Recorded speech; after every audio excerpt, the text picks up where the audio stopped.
Today, I'm doing a video on Franken RPG.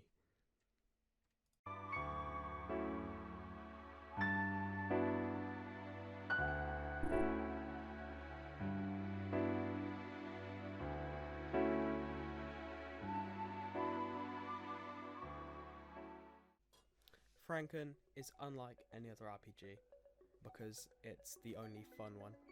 It's not the most in-depth combat or crazy lore that you need an encyclopedia just to understand.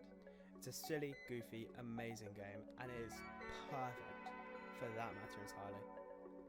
Not only is the writing incredibly funny, not feeling like pandering at any point in the game, it's all of the jokes land.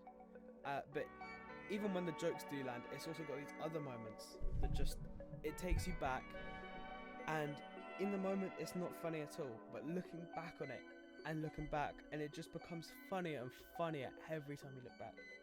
There's a point in the game where you fight a scorpion and a lobster and they have the same texture, just color swapped, and you're like, oh, this is just lazy on the developer's part.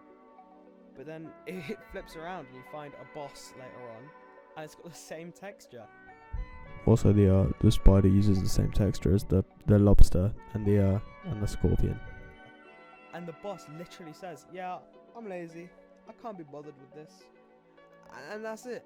And it's brilliant, you know. And just looking back on that, it's just so funny, and every time it just cracks me up a little bit. And there are other points where you're doing a massive boss fight, the music is blaring. You think you're going absolutely crazy. Everyone's cheering you on. The boss is doing these crazy moves. You're absolutely insane. You're going nuts. You're so hype over this little bit. And then you look back at the gameplay and you're literally just tapping the space bar, like when it tells you to. It's not even a quick time event. You just literally just press space and win. There's no tension to it, but it builds it just in the world and the jokes and the atmosphere the game builds. It's just incredible.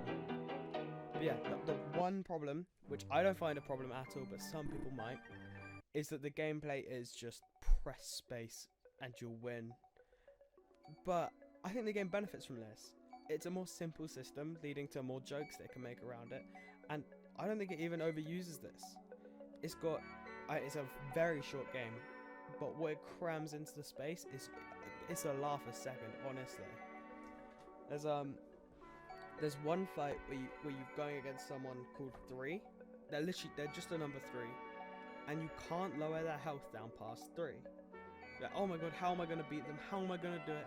And they keep whittling away at you, and you just can't do anything until it freezes when you're on 3 HP, and they just surrender. They just hand over the game like that. It's brilliant. It's so good. I love shit like that, and it just shows how funny you can make a system where it's just press space. As well, I think there's another absolutely brilliant visual gag that I absolutely love. So you meet a character and you go into a cave together. You meet Condor, and their power is cool daggers, and all of their dialogue is like, "Oh, I'm contrived. We've met 3 minutes ago, and I hate you, but we're like poking fun at like anime plots that have the hero and the villain team up together, stuff like that." But then, before long, you actually get attached to them as they save your life from multiple points. But then Bloodman murders them dead, and as you exit the child, you see like a dancing little child, and they're like, oh, I can't wait, have you seen Condor? I'm their biggest fan. And your character, just being as blunt as a fucking stone, just goes, "They died in the cave over there." And the child, like, their overworld sprite, they're doing a little happy dance, and they just say, "Oh," when you tell them they're dead, and they just never do the dance again. I absolutely love it. It is a very indie game, not even being on things like Steam or anything like that. I discovered the game through Video Game Donkey. Absolute banger video he made on it. And if you haven't already, I would highly recommend watching that video and playing the game yourself, because there are a lot of parts he keeps out, which I think just he really should. Not only this, I think the art style which Franken goes with, it works perfectly. It knows that it doesn't have to be ultra high and insane graphics to stand as a game, because it knows it's relying on the writing, the jokes, the atmosphere. It's relying on that to sell copies, not, you can see the nipple physics in a 4K ultra. Oh boy. it's kind of just refreshing, seeing a game that's so simple compared to all these like high-level, ultra-realistic, crazy RPGs and other games. It's so hard to get a start in them, but in Franken, it felt so natural right at the beginning, And to complement this art style, it's got one of the best soundtracks I've heard in a while. If you haven't already seen on my channel, I've gone a bit crazy over the soundtrack. It's in the back of a montage. I made a whole separate video just saying when the Franken hits just right. I mean, I absolutely love the soundtrack.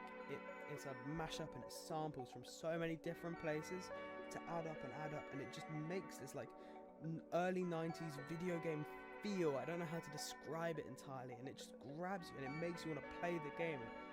It gets in your head, but in a good way. It's not annoying stuck in your head. You'll find yourself bopping along to it in the shower, It's absolutely incredible. Some notable parts for the soundtrack are the castle track when you first go in there. I mean, when I first heard it, it just blew me away. Take a listen now, if you will.